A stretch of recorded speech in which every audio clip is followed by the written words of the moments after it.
Bonjour, je suis la conteuse des 1001 nuits.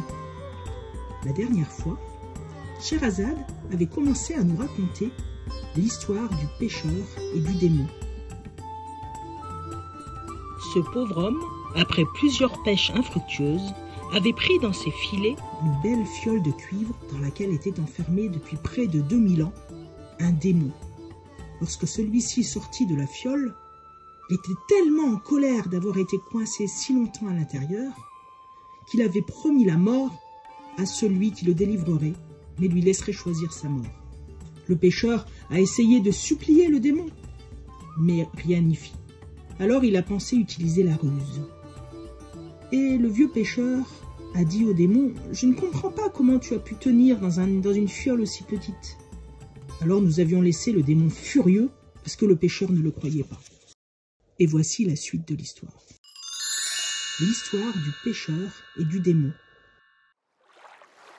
Le démon s'exclama. « Quoi? Tu ne me crois pas? Tu vas voir, je vais te le prouver que j'étais bien dans ce vase. » Et le démon se transforma à nouveau en fumée noire, qui monta jusqu'aux cieux, puis entra dans le flacon. « Tu crois que je suis dedans, alors maintenant tu me crois? » Mais le pêcheur s'était précipité pour refermer le couvercle de plomb avec le sceau de Salomon. Il le ferma pour emprisonner définitivement le démon. Puis le pêcheur s'adressa à lui. « Maintenant, choisis ta mort.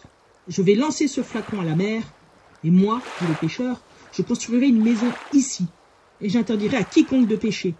Et je leur dirai, ici est un démon qui donnera la mort à celui qui le délivre en lui laissant choisir la sienne. » Le démon utilisa toute sa force, il essayait de s'échapper. Mais il était prisonnier du sceau de Salomon et c'était impossible. Alors le pêcheur prit le flacon dans ses mains et commença à se diriger vers la mer. « Non, non, non !» hurla le démon. « Si, si !» dit le vieux pêcheur. « Mais que veux-tu faire ?» dit le démon d'un ton mielleux. « Je vais te jeter à la mer. Tu y étais depuis 1800 ans, que tu y restes jusqu'au jugement dernier. Je t'avais bien dit tout à l'heure que si tu me laissais partir, Dieu te pardonnerait.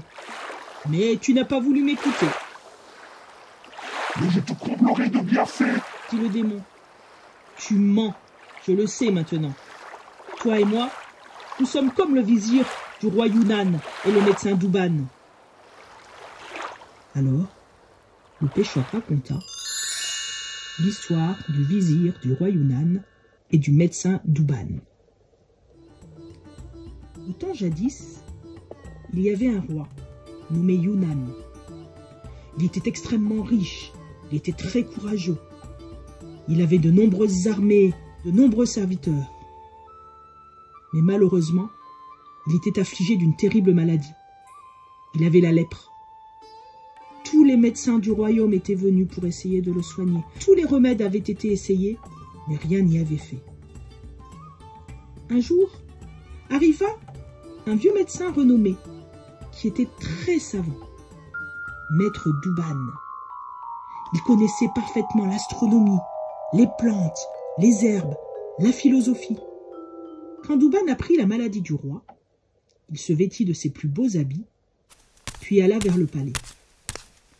Il se prosterna devant le roi.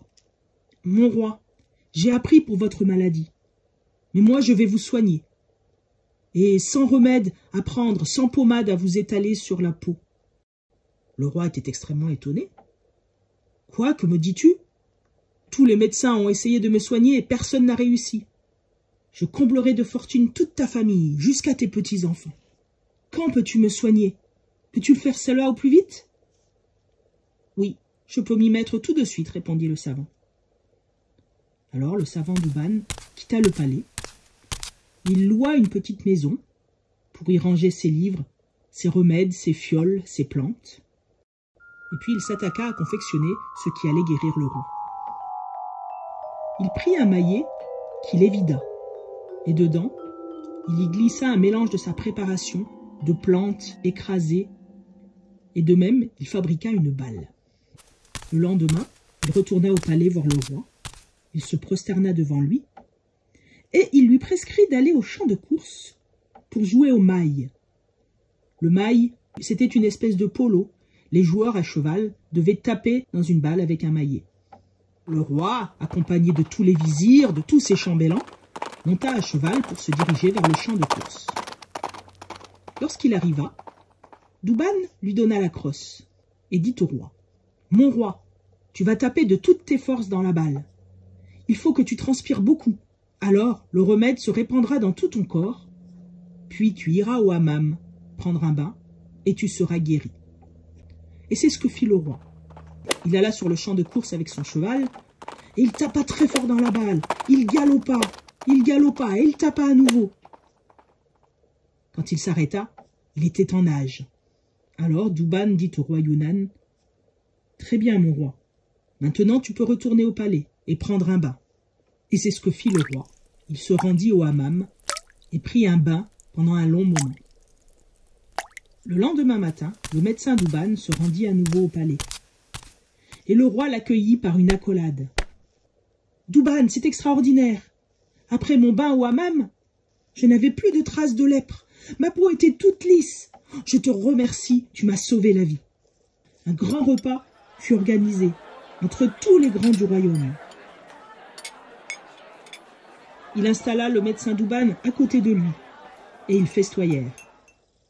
Puis, le roi lui donna 2000 dinars, le couvrit de cadeaux, lui donna même son propre pur sang. Le lendemain, lorsque le médecin revint, il eut à nouveau de grands festins, à nouveau des cadeaux, et Douban devint un proche du roi. Un jour de conseil, un des vizirs du roi, qui était très laid, très jaloux, haineux, se rendit compte que Douban était dans les faveurs du roi, que celui-ci le couvrait de cadeaux. Une jalousie mortelle s'empara de lui, et il alla voir le roi. « Majesté, j'ai un conseil des plus graves à te donner, et si je me taisais, je ne serais qu'un fils de rien. » Le roi Younan était troublé. « Ben, parle donc. »« Auguste roi, tu as manqué de jugement en te montrant généreux à l'extrême, envers celui qui veut t'arracher ton royaume, alors qu'il est devenu le plus intime parmi tes intimes. » Le roi se mit à pâlir. « Mais de qui parles-tu » Le vizir lui répondit. « Sire, tu t'es endormi. Réveille-toi. Il s'agit du médecin Douban. » Alors le roi s'exclama. « Malheur à toi. C'est mon ami le plus cher. Il m'a guéri d'une maladie qui avait découragé tous les médecins. Et moi, de ce jour, je lui donnerai 1000 dinars tous les mois. Et même si je lui donnais la moitié de mon royaume, ça serait encore trop peu. C'est par jalousie que tu me dis cela, tout comme dans l'histoire du roi Sindibad. » Mais l'aube arriva une fois encore, et Scheherazade s'arrêta de raconter l'histoire. Doniazade s'exclama. « Que ta manière de raconter est douce et agréable, ma sœur. » Scheherazade répliqua. « Oui, mais ce n'est rien à côté de ce que je te raconterai demain, si le roi me laisse en vie. » Mais le sultan Shahriar trouvait le conte merveilleux. Alors ils passèrent la nuit enlacés. Le lendemain, Shahriar retourna au conseil pour travailler. Et le soir, il alla retrouver son épouse Scheherazade. Elle nous racontera la suite de l'histoire la nuit prochaine. Bonne nuit.